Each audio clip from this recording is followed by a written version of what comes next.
Actualizamos las noticias de la economía con Juan Pablo Luco. Mi Juan Pablo, saludo para usted nuevamente. Aquí estamos nuevamente. Y vamos a hablar de las previsiones globales del FMI. ¿Hay buenas noticias? Pues en general sí, aunque inicialmente vamos a ver el gráfico, pues unas proyecciones bajas si se compara con las de 2022. De forma general, Ángela, del FMI aumentó sus previsiones para 2023 y espera una recuperación mayor para 2024, y eso es lo que vemos a continuación. Para la economía global, en un 2,9, esto es un aumento de 2 décimas de la previsión que había hecho en octubre, y para 2024 ya uno casi cerca de la del 2022. Para las economías avanzadas, estamos hablando pues de Europa, de Estados Unidos y algunas de Asia, también una previsión del 1,2, y para el 2024 también una mejora incluso, pero todavía no se acerca a las prepandémicas. Y para mercados emergentes y economías en desarrollo, que es donde nos involucran a nosotros, a Latinoamérica y demás, sí hay una mejora. Puede ver usted que hay una décima mayor que pues la de 2022, y para 2024 incluso mucho mejor, así que el panorama es bueno. Y veremos también a continuación una lista de en general cuáles han sido esos aumentos en las décimas que pues han proyectado, y lo veremos a continuación. Un aumento de 8 décimas para la previsión de China. Mire, si usted puede ver, todo eso es un aumento. Me preguntaba usted si hay buenas noticias, y en general sí. 4 décimas para Estados Unidos, 2 décimas también en aumento para la previsión global, 2 décimas para el crecimiento de la eurozona, que ya veremos algunos datos también de esta región, y 1 décima para América Latina y el Caribe. Aunque parece que es muy poco para América Latina, también pues usted puede ver que alcanzaremos el 4,2 incluso para 2023. Pero escuchemos qué fue lo que dijo el Fondo Monetario Internacional con este informe. The global economy is expected to slow this year before rebounding next year. Se espera que la economía mundial se ralentice este año antes de repuntar el próximo. El crecimiento seguirá siendo débil en términos históricos, ya que la lucha contra la inflación y la guerra en Rusia, en Ucrania, pesan sobre la actividad. A pesar de estos vientos en contra, las perspectivas son menos sombrías que en nuestras previsiones de octubre y podrían representar un punto de inflexión, con un crecimiento que toque fondo y una inflación en descenso. El crecimiento económico se mostró sorprendentemente resistente en el tercer trimestre del año pasado, con un mercado laboral fuerte, una demanda privada robusta y una adaptación a la crisis energética en Europa mejor de lo esperado.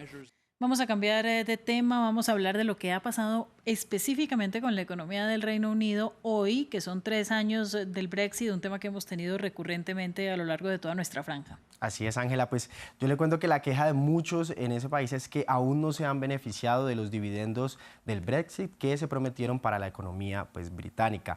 En 2022, el entonces primer ministro Boris Johnson prometió que iba a desarrollar su potencial económico, pero hasta hoy sucede lo contrario, ya que varios indicadores muestran un rendimiento inferior al de otras economías. La situación actual se resume en una crisis por la inflación anual más alta en 40 años, sin mencionar la tasa histórica que alcanzó también de forma anual en octubre, cuando llegó al 11,1%, y desde entonces pues podemos ver que, aunque ha venido a la baja, sigue todavía pues muy alta.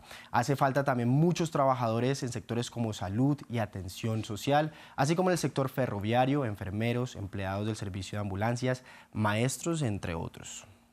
¿Qué dicen entonces los empresarios? Algunos centros de pensamiento y organismos independientes revelan que la economía británica creció un 5,5% menos en 2022 por la salida del bloque europeo. El 77% de las empresas admiten que el Brexit no les ayudó a expandir su negocio, y el 44% de las empresas reportan dificultades para visados personal. Otro sector afectado fue el laboral, ya que la salida de la Unión Europea también supuso cambios en las normas sobre la libre circulación de trabajadores. Con la salida del Reino Unido del mercado único y la unión aduanera en 2021, las empresas que comercian con los 27 enfrentan pues nuevas normas, nuevos trámites y nuevos controles en algunas mercancías. Al principio se produjo un descenso de las exportaciones británicas al bloque europeo, pero una vez resueltos los problemas iniciales, los volúmenes comerciales recuperaron los niveles prepandemia según las cifras oficiales. Sin embargo, algunos analistas dicen que el comercio pudo crecer mucho más. Recientemente la Cámara de Comercio británica encuestó a 500 empresas. Más de la mitad dijo que todavía estaba lidiando con el nuevo sistema. Y más datos, hoy también salieron los informes preliminares de cómo les fue a las economías europeas en el año 2022. Así es, la primera estimación preliminar de este año, la segunda la revisaremos, Ángela, el 14 de febrero, ya veremos si estaremos aquí para revisarla también, y esto lo haremos con base a los últimos datos del trimestre del 2022, estamos hablando entre octubre y diciembre comparado con julio a septiembre también. Y lo podemos ver en el siguiente mapa, podemos ver que la principal economía de Europa tuvo una contracción del 0,2% y esto en contraste con Francia, que sí mejoró y tuvo un 0,1%.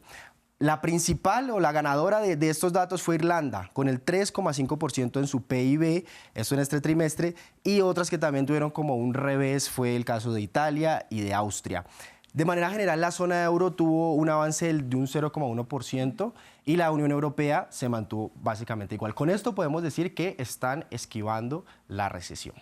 ¿Y para dónde se pensaba ir el 14 de febrero? No, pues es una fecha especial, pero esperemos que estemos aquí, es lo que yo digo solamente. Bueno, Juan Pablo, después de ese secreto suyo con los informes del 14 de febrero, hablemos de los indicadores. Bueno, vamos directamente a Asia. El cierre en esta región se dio negativo, esto sin conocer el informe del FMI, en el que aumentó 8 décimas el crecimiento de China en 2023, tras el final de la política cero COVID.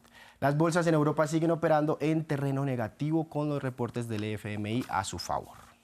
Pues le agradezco mucho, Juan Pablo. Ya se puede ir a descansar tranquilamente, a tomarse su buen desayuno y nos vemos mañana. Nos vemos mañana con más.